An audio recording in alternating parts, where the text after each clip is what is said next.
tia chết tia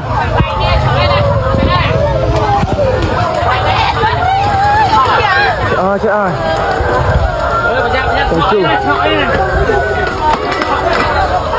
xe du nào ខ្ញុំសូមលើកម្រាមដៃ10បួកសួរ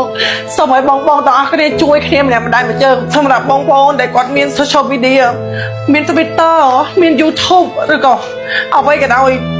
ដែលអាចបង្ហាញទៅពិភពលោកបានថាប្រជាជន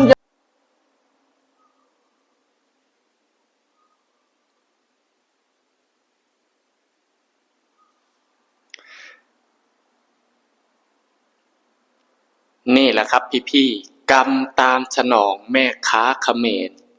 เคยเอาสินค้าไทยไปเผาเคยเอาสินค้าไทยไปทิ้งโยนทิ้งแล้วก็ทำท่าทีเหยียบนะครับใส่เท้าเหยียบนะตอนนี้กรรมตามสนองแล้วท่านผู้ชมนะพี่ๆยังจำแม่ค้าเขมรคนนี้ได้ไหมครับที่เขาออกมารณรงค์นะครับเลิกใช้สินค้าไทยเลิกใช้เงินบาทไทยนะครับแถมยังมาเรียกร้องสันติภาพให้คนเขมรที่บ้านหนองจานนะครับหนองยาแก้วนะแม่ค้าเขมรคนนี้แหละครับที่ออกมาด่าคนไทยด่าประเทศไทยนะครับตอนนี้ล่าสุดนะครับร้องห่มร้องไห้นะครับออกมาไหว้สวยแล้วท่านผู้ชมบีบน้ำตานะครับขอให้อินฟูขอให้ฮุนเซนมาช่วยเหลือด่วนนะครับตอนนี้ไฟไหม้โกดังสินค้าแม่สาวเขมรคนนี้แล้วพี่ๆนะครับนี่แหละเขาว่ากรรมใดใครก่อกรรมนั้นตามสนองนะครับนะนี่แหละครับเขาเรียกว่าคนชอบเผาสินค้าไทยนะครับนะชอบเผานักใช่ไหมนะเดี๋ยวกรรมมันจัดให้นะโอ้โหไม่คิดไม่ฝันนะเบากีตาร์ตามแม่ค้าเขมรคนนี้มาก็นานแล้วนะท่านผู้ชมว่าชีวิตประจำวันของสาวเขมรคนนี้จะเป็นยังไงนะครับสุดท้ายก็หนีไม่พ้นเวรกรรมนะครับนะแต่ก่อนเนี่ยโอ้โหกีดกันสินค้าไทยนะทำเป็นโยนทิ้งมาม่าไทยเนี่ยโอ้โหทำเป็นโยนทิ้งเหยียบทิ้งนะครับทำเป็นแบรนด์ไม่อยากจะใช้สินค้าไทยอย่างโน้นอย่างนี้นะครับนะหันมาใช้สินค้าเขมรดีกว่าตอนทำในหัวเยาะเย้ยคนไทยนะครับนะทำเหมือนแบบว่าโอ้โหเกลียดสินค้าไทยมากนะท่านผู้ชมตอนที่เขาเอาไปเหยียบตอนที่เขาเอาไปเผานะครับบอกกีตาร์ยังจำคลิปของสาวเขมรคนนี้ได้เต็มตานะครับเนี่ยล่าสุดนะเป็นยังไงชอบเผาสินค้าไฟมันเลยจัดให้ครับพี่ๆนะไฟมันจัดให้เลยว่าชอบเผานักใช่ไหมนะเดี๋ยวมันจะทำลายให้นะครับตอนนี้โกดังสินค้าคลังสินค้าแม่สาวเขมรคนนี้เป็นไงครับไม่เหลือซากนะให้ลูกน้องเข้าไปเก็บก็ไม่ทันนะครับเอาออกมาได้แค่ไม่กี่อย่างนะครับตอนนี้บีบน้ำตาร้องห่มร้องไห้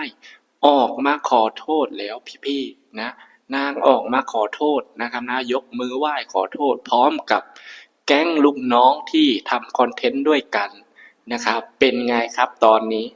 ตกงานไม่มีงานแล้วโกดังสินค้าไฟไหม้แล้วนะสินค้าที่จะเอามาไว้ขายไลฟ์สดขายสุดท้ายไม่เหลือท่านผู้ชมนะตอนนี้เป็นไงพากันออกมาร้องห่มร้องไห้นะครับขอให้ทางการเขมรเข้ามาช่วยเหลือด่วนนะครับโอ้โหสะใจมากพี่ๆนะบอกกีตาร์บอกแล้วว่าหนีไม่พ้นครับนะถ้าทำกับสินค้าไทยสุดท้ายก็ต้องหนีไม่พ้นนะครับไม่ว่าจะเป็นลายนี้ก็นะครับสิ่งที่เขาทำมันเนรคุณนะครับที่บอกกีตาร์บอกว่าเวรกรรมตามสนองเขาเนรคุณนะครับนะแม่ค้าเขมรคนนี้ ทั้งที่เขาเนี่ยเอาสินค้าไทยเนี่ยไปขายตั้งแต่อายุเขายังน้อยใช้เงินบาทไทยอายุเขาตั้งแต่เล็กนะครับนะตั้งแต่พ่อแม่ของเขายังอยู่นะครับแต่เขาขายจนร่ำจนรวยก็เพราะว่าสินค้าไทยก็เพราะว่าเงินบาทไทยนะพอตอนเกิดทะเลาะกันนะครับไทยกัมพูชาปิดด่านเนี่ยเป็นไงครับเลิกใช้สินค้าไทย หันมาใช้สินค้าเวียดนามจีนแล้วก็ของกัมพูชาเองเป็นไงตอนนี้ขายไม่ได้ถดถอยมากนะพี่ๆตอนนี้ขายไม่ได้เก็บสินค้าไว้ในโกดังนะครับนะสุดท้ายเป็นไงครับไฟไหม้นี่แหละครับเขาเรียกว่าคนเนรคุณไม่มีวันที่จะเจริญทำอะไรก็หากินไม่ขึ้นนะครับนะเพราะว่าเขาทำพฤติกรรมแบบนี้นะครับเผาของอยู่ของกินเผาสินค้าเผาอาหารนะครับสุดท้ายกรรมก็ต้องตามสนองเขานะพี่ๆมารับชมสาวเขมรคนนี้ร้องห่มร้องไห้ขอโทษกับสิ่งที่เขาทำนะครับนะខ្ញុំសូមលើកម្រាមដៃ10បួកសួរសូមឲ្យបងប្អូនទាំងអស់គ្នាជួយគ្នាម្នាក់ម្ដាយម្ជើងសម្រាប់បងប្អូនដែលគាត់មាន social media មាន Twitter មាន YouTube ឬក៏អ្វីក៏ដោយដែលអាចបង្ហាញទៅពិភពលោកបានថាប្រជាជនយើងអត់ដឹងអីទេប្រជាជនយើងមិនមានបំណងទៅប្រកាសសង្គ្រាមទេយើងត្រូវការសន្តិភាពប៉ុន្តែឥឡូវនេះគឺគេកំពុងតែមានការយល់ច្រឡំលើប្រទេសយើងថាប្រទេសយើងគឺជាអ្នកបង្កសង្គ្រាមបងប្អូនអ្នកគ្នាដែលមាន Twitter YouTube សូមជួយចេញព័ត៌មានក្នុងស្រុកយើងដែលត្រូវគេបំពេញឲ្យបានច្រើនបំផុតដែលអាចធ្វើទៅបានខ្ញុំជឿចាប់ណាស់បងប្អូនអ្នកគ្នាព្រោះប្រជាជនយើងអត់ដឹងអីទេតែគាត់ត្រូវមករងទុក្ខអញ្ចឹងហើយបងប្អូនដែលគាត់មានបណ្ដាញសង្គមទាំងអស់គ្នាខ្ញុំសូមលើកម្រាមដៃนี่แหละครับพี่คิดว่ายังไงครับจะสงสารเขาไหมครับแม่ค้าออนไลน์สาวเขมรนะเขาเนี่ยด่าไทยนะครับด่าคนไทย